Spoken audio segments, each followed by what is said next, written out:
Rave party అంటే అదేమి కొత్తగా కాదు. ఇదివరకు మనం బర్త్‌డే పార్టీలు, గెట్ టుగెదర్ పార్టీలు, రివైవల్ పార్టీలు అని పెట్టుకునేవాళ్ళం. రివైవల్ పార్టీలు అంటే అందరూ కలవడం, గత స్మృతుల్ని, గత బంధాల్ని, గత స్నేహాల్ని బె నెమరు వేసుకుంటాం. ఇట్లా రివైవల్ పార్టీ. ఆ రివైవల్ పార్టీ అనేది ఇప్పుడు రేవ్ పార్టీ అయింది. రేవ్ పార్టీ అంటే మనం ఎలాగ సోదరా అని పిలుచుకునేవాళ్ళం. దాన్ని కాస్త బ్రదర్ అని పిలవటం మొదలైంది. అది ఇప్పుడు బ్రో అయ్యింది. అట్లా రివైవల్ పార్టీ కాస్త రేవ్ పార్టీ అయిపోయింది. Rave party is legal. Rave party అనే దాంట్లో తప్పు లేదు. రేవ్ పార్టీ అనేది అందరూ కలవటం, కలుసుకుంటాం, అందరూ ఒక సందర్భంలో కలుసుకుంటాం అనేది.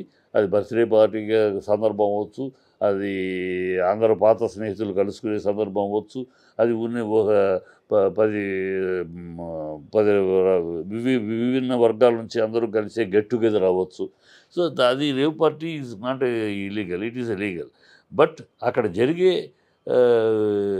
ఈ కార్యక్రమాల్లో ఏదైనా ఇల్లీగల్ ఉంటే it can be taken to this thing. కానీ అవి లేదు. అక్కడ ఆ రేవ్ పార్టీలో జరిగేవి ఇల్లీగల్ యాక్టివిటీస్ జరిగితే పట్టుకోవాలి. సో, అది రేవ్ పార్టీ కనుక ఇల్లీగల్ అయితే పర్మిషన్ ఇవ్వరు కదా!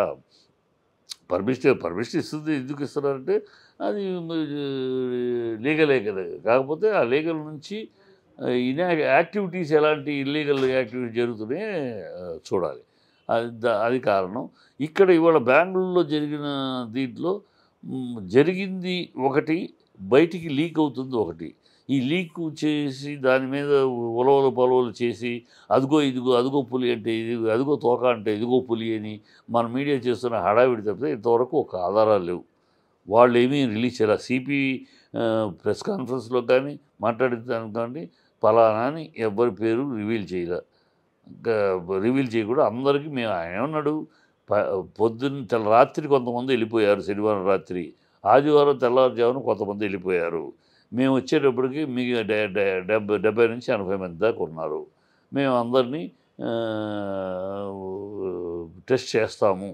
వీళ్ళలో కొంతమంది డ్రగ్స్ తీసుకున్నారని అనుమానాలు ఉన్నాయి, మాకు కొన్ని డ్రగ్స్ దొరికినాయి అని అన్నారు.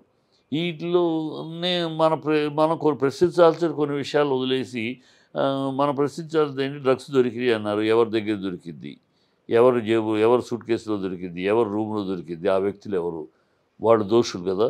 The holders of the drugs are the convicts.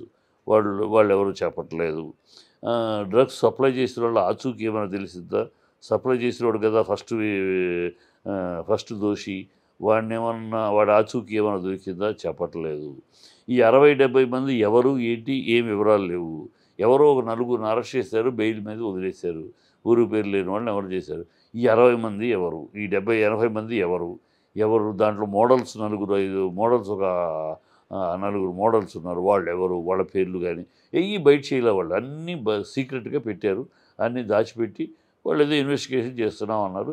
వాళ్ళు ఇచ్చిన స్టేట్మెంట్లో ఇందులో కొంతమంది డ్రగ్స్ తీసుకున్నట్టు మాకు అనుమానంగా ఉంది అన్నారు, అంతే. అది ఇన్వెస్టిగేషన్ చేస్తున్నాం అన్నారు. ఎస్, ఆ ఇన్వెస్టిగేషన్ మీద ఇప్పుడు ఈ లోపల ఇన్వెస్టిగేట్ చేస్తున్నారు. ఈ లోపల మన వాళ్ళు ఆ కన్నడ టీవీ 9 దాంట్లో కొంతమంది అనకుండా కొంతమందిలో ఈ అమ్మాయి ఉందని, శ్రీకాంత్ ఉన్నాడని, జానీ మాస్టర్ ఉన్నారని, శ్యామల ఉందని రకరకాలు చేశారు. ఈ లోపల శ్రీకాంత్ స్టేట్మెంట్ ఇచ్చాడు, సో దాంతో ఆగిపోయారు.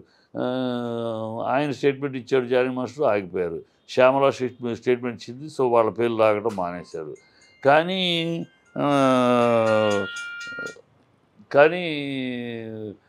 హేమ కూడా ఇచ్చింది స్టేట్మెంటు. హేమ వెంట పడుతున్నారు. నేనేమంటే ఎందుకు మీరు హేమ వెంట పడతారు? హేమ చెప్పలేదు, సిపి ఎక్కడా హేమ పేరు చెప్పాల. మీరుగా హేమ పేరు పుట్టించి సరే అమ్మాయి నేను లేను బోర్రో, నాకు అక్కడ లేను అని వీడియో చేసింది. ఆ అమ్మాయి వెళ్ళలేదు నేను అక్కడికి అనట్లా, నేను ఇప్పుడు అక్కడ లేను అని చెప్పింది. వంట చేస్తూ ఇక్కడే ఉన్నట్టు, ఇక్కడే ఉన్నాయి అన్నీ ఎస్టాబ్లిష్ అవుతారు. అమ్మాయి నేను షాపింగ్ మాల్కి వెళ్ళింది, అన్నీ అందరితో కలుస్తుంది, ఓపెన్గా ఉంది. సో మీరు మీడియా మాత్రం ఎందుకు అమ్మాయిని అరెస్ట్ చేశారు, పోలీస్ కస్టడీలో ఉంది, ఎందుకు ఈ అబద్ధాలు ప్రచారం చేస్తారు, ఎందుకు ఆ అమ్మాయిని అంతగా ట్రోల్ చేస్తారు? మన తెలుగు అమ్మాయిని మన తెలుగు వాళ్ళు అంతగా ట్రోల్ చేయాలి రానివ్వండి, రిపోర్ట్ రానివ్వండి. ఇప్పుడు నోటీస్ పంపించారు, నోటీస్కి అమ్మాయి వెళ్తుంది. ఇప్పుడు వెళ్ళలేదంటే ఎందుకు వెళ్ళలేదు, దొంగ కనుక ఇవన్నీ ఒక నోటీస్ ఫస్ట్ నోటీస్కి వెళ్ళాలని నేను లేదు. ఫస్ట్ నోటీస్కి అమ్మాయి ప్రిపేర్గా లేదు, ఐఎమ్ నాట్, నా హెల్త్ కండిషన్ సరిగ్గా లేదు, సో ఐ నీడ్ టైం అని అడిగింది. వాళ్ళు నెక్స్ట్ మళ్ళీ దానికి రిప్లై ఇస్తారు. ఈ టైం అప్పుడు వెళ్తుంది, ఖచ్చితంగా వెళ్తుంది. కావాలంటే వాళ్ళు టెస్ట్ కూడా ఎవరికి ఇంకా ఈ లోపల అమ్మాయి బ్లడ్ రిపోర్ట్ వచ్చేసింది, అమ్మాయి పాజిటివ్. ఎవడు చెప్పాడయ్యా? ఎవడు మీకు ఆ న్యూస్లు ఇస్తున్నారు? ఎందుకు అలాంటి ఫాల్స్ న్యూస్ ప్రమోట్ చేస్తారు? ఇంతవరకు టెస్టులే జరగల. వాళ్ళు టెస్టులు అందరికీ నోటీసులు ఇచ్చారు. నోటీస్ ఇచ్చినాక వీళ్ళు వెళ్ళినాక టెస్టులు చేస్తారు. వెళ్ళినప్పుడు టెస్ట్ అక్కడికక్కడ ఎవరికి టెస్ట్ చేయలే, టెస్టులు జరగల. ఎస్పీ చెప్పాడు, కొంతమంది మాకు అనుమానం ఉంది, వీ విల్ ఇన్వెస్టిగేషన్ చేస్తామన్నారు. ఇలా టెస్టులు చేసామని కానీ టెస్టులు చేస్తే ఆటోమేటిక్గా పేర్లు బయటికి తీస్తారు. వాళ్ళు ఎవరి పేర్లు చెప్పట్లా. అక్కడ బెట్టింగ్ జరుగుతుందా, క్రికెట్ బెట్టింగ్గా, ఆ మోడల్స్ ఎందుకున్నారు, రాజకీయ నాయక ప్రముఖులు కర్ణాటక రాజకీయ నాయక ప్రముఖులు ఉన్నారు, వాళ్ళ పేర్లు ఉన్నాయని దాచిపెడుతున్నారా? పెద్ద పెద్ద బడా వ్యాపారవేత్తలకు బిడ్డలు ఉన్నారు, అందుకని వాళ్ళ పేర్లు దాచిపెడుతున్నారా? ఎందుకు మొత్తం గోప్యంగా చేస్తున్నారు? ఇదేదో తప్పు జరుగుతుందని మళ్ళీ ఆ పోలీస్ ఆఫీసర్ని వాళ్ళే హై ఆఫీసరు ఇద్దరు ఎస్పీలని ఇద్దరు డిఎస్పీలని ఇద్దరు సస్పెండ్ చేయడం, ఇద్దరికి నోటీసులు ఇవ్వడం జరిగింది. అని దాన్ని బట్టి అర్థమవుతుంది అక్కడ something is going on. So అది తెలియ వాళ్ళని కవర్ చేసుకోవడానికి అక్కడ ఉన్న వ్యాపారవేత్తల బిడ్డల్ని, అక్కడ ఉన్న కర్ణాటక పొలిటికల్ పీపుల్ యొక్క బంధుగణాన్ని ఈ బెట్టింగ్ గ్యాంగ్ని కాపాడి దాన్ని మసిపూసి మారేడు గారిని చేస్తున్నారు. ఈ లోపల వాళ్ళకి అవకాశం ఇచ్చేలా మీరు మన మీడియా మన తెలుగు వాళ్ళని అల్లరి చేస్తూ ఇక్కడ గొడవ చేస్తూ వాళ్ళు డైవర్ట్ చేసేదానికి ఊతమిస్తూ వాళ్ళు డైవర్షన్ చేశారు. అక్కడ వాళ్ళు కాపాడుకుని వాళ్ళ ఆ మనుషుల్ని, ఆ బెట్టింగ్ గ్యాంగ్ గ్రూపులు కానీ, రాజకీయవేత్తల అనుయులు కానీ, ఈ వ్యాపారవేత్తల బిడ్డలు కానీ వాళ్ళ పేర్లు బయటికి రాకుండా, ఆ మోడల్స్ కానీ వాళ్ళ పేర్లు బయటికి రాకుండా అవి దాన్ని కాపాడటానికి అక్కడ జరుగుతుంది. అందుకని కొంచెం బురదను ఇటు దోస్తే ఇక చాలు, మనకు సునకానందం, మన వాళ్ళ మీద మనం రాళ్ళు వేసుకుంటానికి, మన వాళ్ళని మనం అవమానించుకుంటానికి ఇది జరుగుతుంది. ఆపండి, పిచ్చి అమ్మాయి రేపు వెళ్తుంది, వెళ్ళినాక రిపోర్ట్తో వస్తుంది, నెగిటివ్ అని రిపోర్ట్తో వస్తుంది. వచ్చినప్పుడు మీరు అందరూ క్షమాపణ చెప్తారు. ఇప్పుడు అమ్మాయికి ఇవాళ ఎంత ట్రోల్ చేస్తారా, రేపు ఆ రిపోర్ట్ అమ్మాయి దీనికి క్షమాపణ చెప్తారా? రేవు పార్టీకి వెళ్ళటం తప్పు కాదు, రేవు పార్టీకి వెళ్ళటం దోషం కాదు, అది తెలుసుకోండి ఫస్ట్. అది రేవు పార్టీకి వెళ్ళటం తప్పు కాదు, రేవు పార్టీకి వెళ్ళటం దోషం కాదు. వెళ్ళి ఒక సెలబ్రిటీ పిలిచారు, వెళ్ళుండొచ్చు. అమ్మాయి నేను వెళ్ళలేదని ఇప్పటికేం కమిట్ అవ్వట్లా కనుక వెళ్ళిందో లేదో నీకు తెలియదు, నాకు తెలియదు. ఆ అమ్మాయి రేపు నోటీస్ వచ్చింది కానీ రేపు వెళ్తుంది.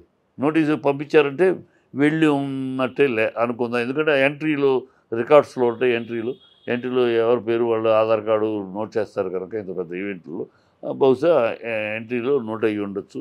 ఆ అమ్మాయి కూడా వెళ్ళలేదు అంటలేదు. నేను ఆ రోజు అక్కడ లేను, వచ్చేసాను. వెళ్ళి ఉండదు నైటు, ఆ రోజు సాటర్డే నైటు ఈవినింగ్ అయిపోయిన బయలుదేరి వచ్చేసి ఉండొచ్చు. ఫంక్షన్ బర్త్డే పార్టీ అటెండ్ అయ్యి వచ్చేసి ఉండొచ్చు.